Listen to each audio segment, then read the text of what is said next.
Magandang araw po sa inyo mga kaalaga. Tayo po ay merong papag-usapang mahalaga ngayon. Ito po ay patungkol sa bagong anak na papi.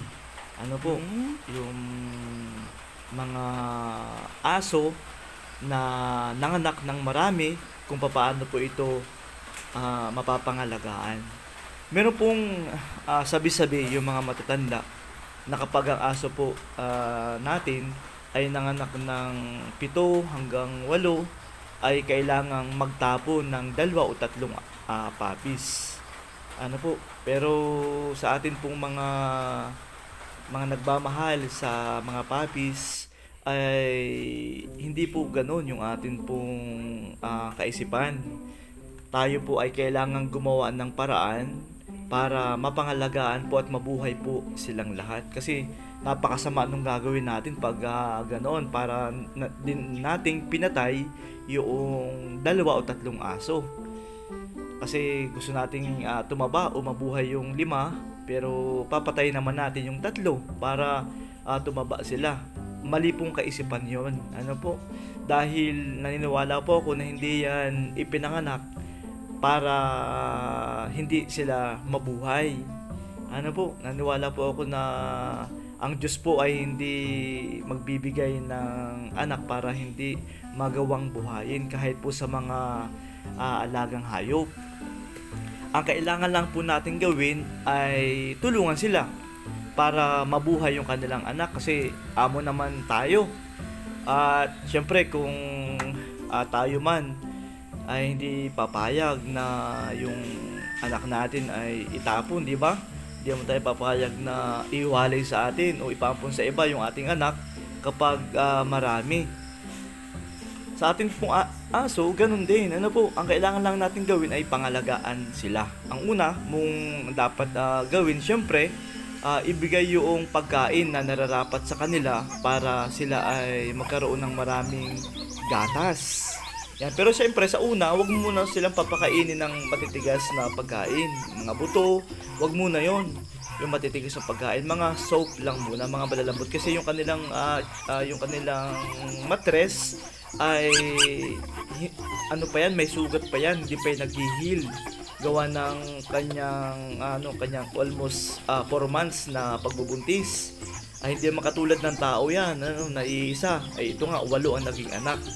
Yan, ang problema mo sa sunod dito ay papaano ma-maintain yung mga alaga na aso. Kasi kung halimbawa ang aso mo ay nanganak nga ng 8, ay papaano ma-maintain yung yung pagsusustain ng gatas sa kanyang mga papis. Ang kailangan mong unang gawin dito, mga kaalaga, ay obserbahan mo kung sino yung malakas dumede at kung sino yung hindi malakas dumede. Pwede mo silang bantayan o kaya pwede mo silang paghali-halinhinan. Halimbawa, yung isa muna, yung 4 muna, yung padedehen mo, yung 4 ikulong mo muna.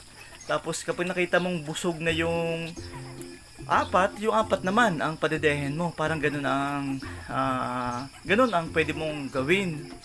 Pero dahil hindi nga natin mababantayan lagi ang ating mga alagang hayop, ating mga aso, ay pwede tayong gumawa ng ibang way para hindi talaga mamayat yung iba nating mga aso kasi mamamayat talaga sila kasi meron diyang ibang malalakas talagang dumede at ayaw magbigay. Ang kailangan mong gawin ay obserbahan sila. Ang pangalawa ay pwede mo silang padedehin talaga. Kailangan mo lamang humanap ng mga lumang mga tsupon, maaring may lumang tsupon ka sa inyo, maaring sa kapitbahay mo pwede kang manghiram ng tsupon, mga lumang tsupon, hugasan mo lang yon, tapos lagyan mo siya ng pwede mong ipadede. Ano po, sa iba yung bumibili pa sa vet kung anong pwede niyang ipadede na gatas sa kanyang mga aso. Pero sa iba naman po, na hindi masyadong ganon ang kakayanan na pumunta sa vet para mag-avail ng gatas kasi medyo may presyo nga din naman yung gatas na yon na ipapadede mo. Pwedeng ipadede sa kanila ay Bear Brand, Alaska, mga ganun po. Ngayon kung medyo namamahalan ka pa rin sa Bear Brand o Alaska, pwede namang ipadede mo sa iyong aso ay yung alam niyo po ba yung ito po ibinibigay din sa bata kahit maliit pa, kahit sa tao ito ibinibigay. Ito yung ay yung pag magsasaing ka, kukuha ka doon, dadamihan mo yung yung tubig, tapos kapag kumulo na yung sinaing, saka mo kukuhanin yung tubig na yun ang gagawin mong na ipapadede sa iyong mga aso. Lagyan mo lamang siya ng asukal o kaya asin, tapos ipadede mo sa iyong aso. Siyempre, papanamigin mo muna para yung madede talaga siya ng iyong mga tuta. Pwede po yun, ipadede sa kanila. At least, sila ay busog na. Kung dedede man sila sa kanilang mga nanay, ay busog na sila. Hindi sila masyadong mag-aagawan. Anyway, yung pagpapadede naman po sa ating mga aso, yan po ay aabutin lamang po ng halos 1 buwan.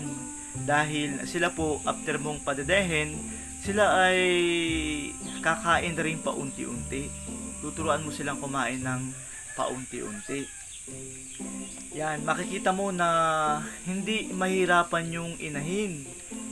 Kasi kaya yung inahin ay nahirapan dahil sa talagang yung nutrients nila ay 8 ba naman yung dedede, ay di talagang mahirapan sila na magpadede. Pero kung tayo, tutulong tayo sa dede sa kanilang mga anak, ay sigurado na hindi sila masyadong mahihirapan.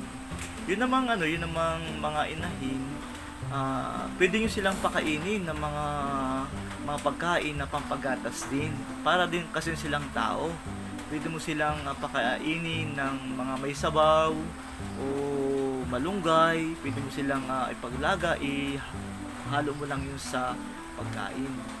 Mga kaalaga, ang pag-aalaga talaga sa mga aso ay talagang parang tao din. Kailangan gastusan mo din talaga sila. Pero hindi naman mababayaran yung kapag nakita mo sila na lumulusog, kapag nakikita mo sila na talagang masisigla, ay matutuwa ka naman dahil parang ikaw ay talagang nakabuhay ka ng mga tuta na katulad nito. Kaya mga kaalaga, alagaan lang po natin yung mga aso natin kahit na ito ay pansarili lamang. Kasi ang iba nag-aalaga sila pangbenta yon, kaya alagang-alaga nila. Ay papaano kapag yung pansarili mo lamang, o kaya hindi ka naman talaga nagninegosyo ng aso, sadya nga lamang nagkataon na yung aso na inaalagaan mo ay madami ang anak. Ano yung pababayaan mo dahil magagastusan ka? Hindi po ganoon. Tayo po ay dapat magmahal sa ating mga aso. Kaya ko po ito nasasabi. Ako po ay may video na tuta na itinapon. 3 po yung itinapon na yon. Kung makikita nyo sa aking video yon. Pero hindi po siya nabuhay talaga. Kahit pinilit nating pakainin, pinilit nating gamutin, pero hindi po talaga siya nabuhay. Dahil siguro wala yung kanyang nanay.